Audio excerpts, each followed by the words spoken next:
Bismillahirrahmanirrahim. Assalamualaikum warahmatullahi wabarakatuh. Selamat siang menjelang sore. Salam sejahtera untuk kita semua. Yang saya hormati pimpinan rapat, kepala-kepala bidang lingkup Bapeda, gugus tugas, Bukar Idaman, kepala BPS dan seluruh peserta rapat yang hadir hari ini.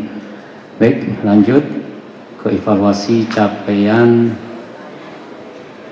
tahun 2023. Jadi kalau kita lihat capaian yang perlu diperhatikan adalah pertumbuhan pajak daerah tahun 2023 minus 0,45. Penyebab minusnya memang karena ada satu kemarin tunggakan yang cukup besar dari satu wajib pajak yang mungkin cukup viral kemarin di media ya, yang belum membayar BPHTB sekitar 30 miliaran, sehingga kemudian capaian pertumbuhan pajak daerah minus. Itu yang pertama. Kemudian yang kedua itu juga terkait dengan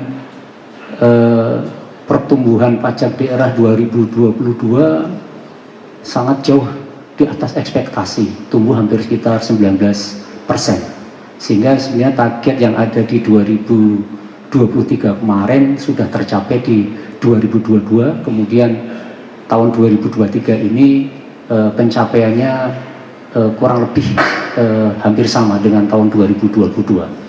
Kemudian tahun 2024 ya, itu untuk pertumbuhan pajak daerah ditargetkan sebenarnya cukup tinggi ya, sekitar 11,3, atau kalau nilai realnya adalah sekitar 160 miliar.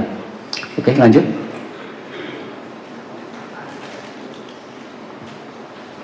Kemudian untuk program ya, permasalahan pencapaian IGU mungkin tadi juga sudah saya sampaikan kenapa 2023 itu capaiannya minus.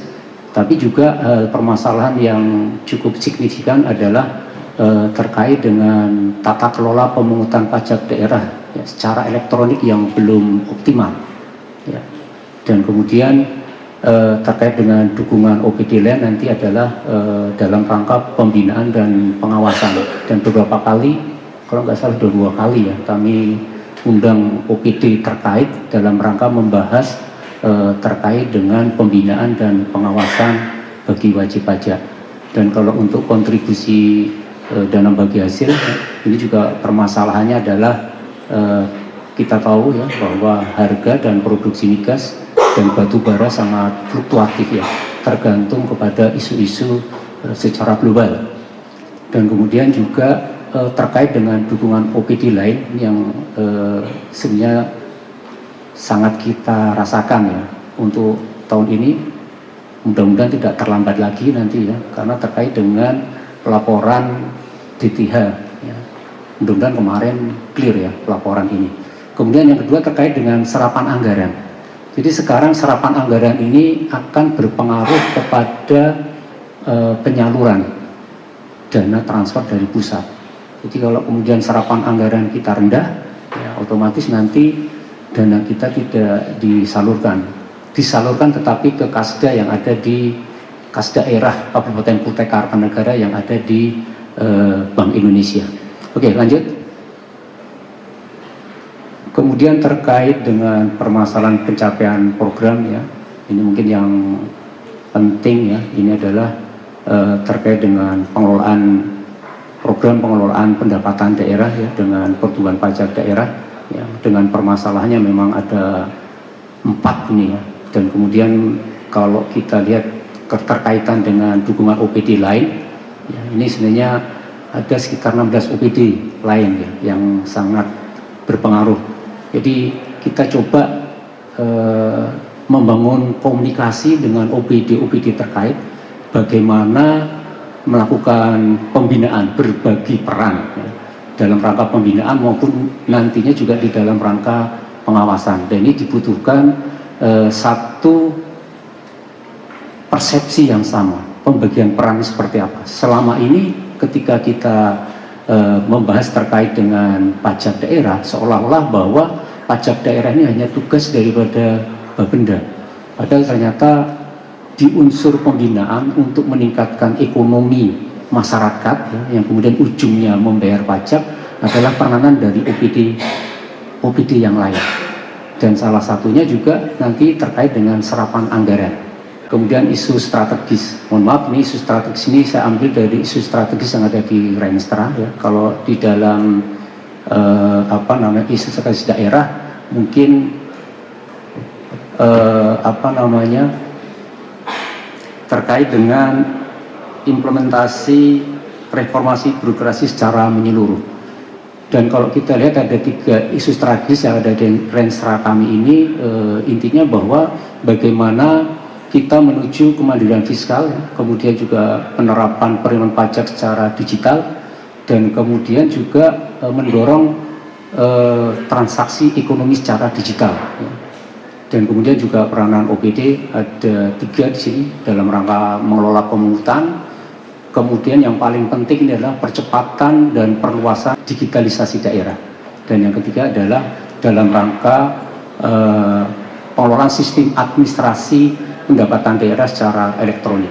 Kemudian terkait dengan prioritas daerah, ya ini ada 2 prioritas daerah ya, yang kami garis bawahi ya, dan dukungan terhadap kebijakan renja OPD juga ada 2, dan ini kita harapkan nanti akan bisa dilaksanakan di 20 kecamatan atau 20 kecamatan yang ada di Kota Kartanegara. Dan kemudian prioritas daerah ada 5 ya, mulai dari meningkatkan pertumbuhan wajib pajak ya, kemudian meningkatkan kesejahteraan wajib pajak dan seterusnya ya.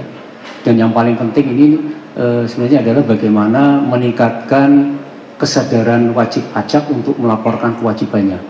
Ini kita baru mencapai angka di sekitar 32%. Dan ini akan menjadi PR kita untuk selanjutnya, karena di Renstra atau di target 2024 ini kita targetkan kesadaran wajib pajak itu meningkat sampai dengan 45%.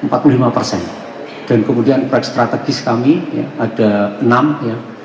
Jadi mulai dari sisi sosialisasi, kemudian sisi pemeriksaan, kemudian pengelolaan dan pemeliharaan wajib pajak, sampai dengan yang paling penting adalah menyusun dokumen potensi pajak, karena hal ini terkait dengan adanya regulasi yang berubah ya. Sehingga mungkin nanti di dalam perhitungan penyusunan potensi pajak daerah ini ada pergeseran. Salah satunya adalah adanya, kalau dulu NTKP itu sampai dengan sekitar 1 juta, sekarang NTKP sudah sampai dengan sekitar 5 juta.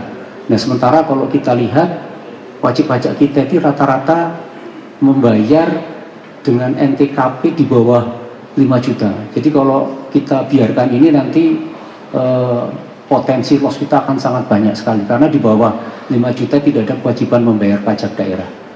Jadi kebutuhan anggaran pelaksanaan program tahun 2025 terkait dengan analisis kebutuhan di kami ada sekitar 14 ya, yang kegiatan prioritas ada sekitar 14 kegiatan ya, dan ada di dalam Renstra ya, alokasi Renstra 2025. Dan kemudian ketika kita analisis rata-rata memang dari analisis kita memerlukan peningkatan anggaran ya. Memang banyak sekali alasan, kita urai sudah analisis kebutuhannya, tetapi ini semua kita lakukan dalam rangka percepatan dan peningkatan penerimaan pajak daerah.